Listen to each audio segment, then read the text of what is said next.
Kalian pernah dengar nggak sih celetukan, aduh nikah itu serem. Ternyata itu bukan cuma omongan iseng loh, tapi udah jadi fenomena sosial yang nyata. Nah kali ini kita bakal bedah satu tulisan yang mencoba menjawab, kenapa kok makin banyak orang yang ngerasa begitu?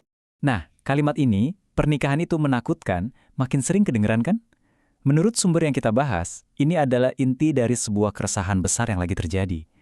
Tapi pertanyaannya, ini cuma perasaan aja atau emang ada datanya? Dan ternyata beneran ada datanya. Coba deh kita lihat data dari Badan Pusat Statistik ini, cuma dalam 10 tahun, angka pernikahan di Indonesia itu anjloknya drastis banget. Jadi, ketakutan ini ternyata ada dasarnya secara statistik. Pertanyaannya sekarang, apa sih penyebabnya? Menurut sumber yang kita bedah kali ini tuh bukan sekedar angka-angka biasa. Ini adalah sebuah tren yang, ya bisa dibilang cukup bikin khawatir. Dan ternyata lagi, masalah ini nggak cuma terjadi di Indonesia aja. Penulis artikel ini bilang kalau kita sebenarnya lagi ngelihat sebuah fenomena global. Menurutnya, ini tuh semacam alarm yang dampaknya bisa serius banget buat masa depan peradaban kita.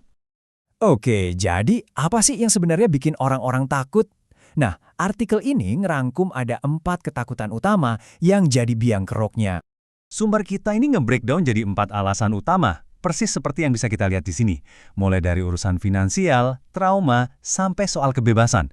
Yuk kita kupas satu-satu. Pertama, soal duit. Menurut penulisnya, dalam sistem ekonomi kita sekarang, tanggung jawab buat bisa hidup sejahtera itu kayaknya dilimpahin sepenuhnya ke masing-masing individu.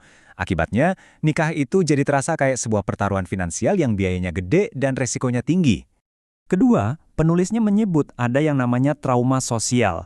Jadi tingginya angka perceraian dan kasus KDRT yang sering kita dengar atau lihat di sekitar kita, menurut dia itu menciptakan semacam ketakutan kolektif. Orang jadi khawatir, jangan-jangan pernikahan gue nanti bakal berakhir sama juga. Poin ketiga adalah kritik terhadap apa yang sumber ini sebut sebagai materialisme. Argumennya begini, masyarakat modern itu mendefinisikan sukses sempit banget, sebatas karir dan penghasilan. Nah, dalam pandangan kayak gini, komitmen pernikahan sering dianggap sebagai beban yang bisa menghambat pencapaian pribadi. Dan yang terakhir, soal kebebasan. Penulisnya berpendapat kalau konsep kebebasan modern, yang sering diartikan sebagai hidup bebas tanpa ikatan, itu bikin pernikahan kelihatan seperti sebuah penjara yang membatasi dan mengekang. Tapi, tunggu dulu, artikel ini nggak berhenti di situ. Menurut penulisnya, keempat ketakutan tadi itu cuma gejala. Gejala dari masalah yang jauh lebih besar dan mendasar, yaitu masalah yang sifatnya sistemik. Dan disinilah inti dari kritiknya. Sumber ini secara langsung membandingkan dua sistem. Di satu sisi, ada kapitalisme sekuler, yang menurutnya membebankan semua urusan ke individu. Di sisi lain, ia menawarkan sistem Islam, di mana negara berperan aktif sebagai pengurus atau pelindung rakyatnya.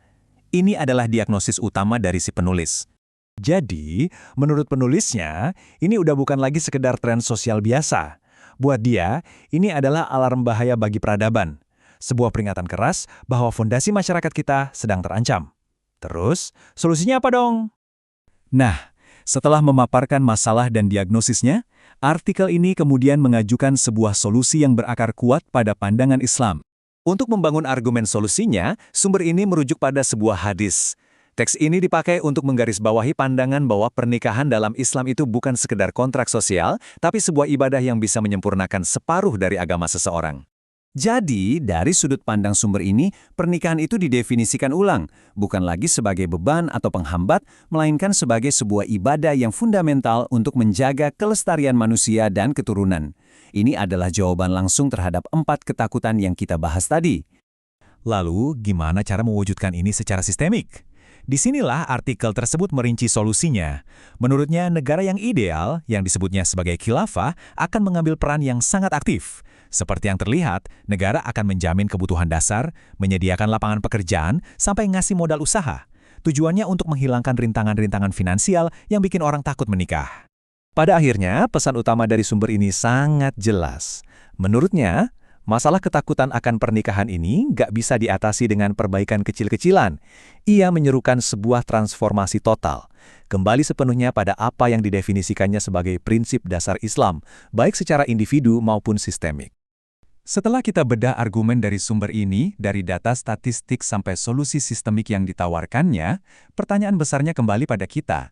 Kalau penulisnya sampai menyebut ini sebagai alarm bagi peradaban, menurut kalian, bagaimana nasib dan masa depan institusi pernikahan?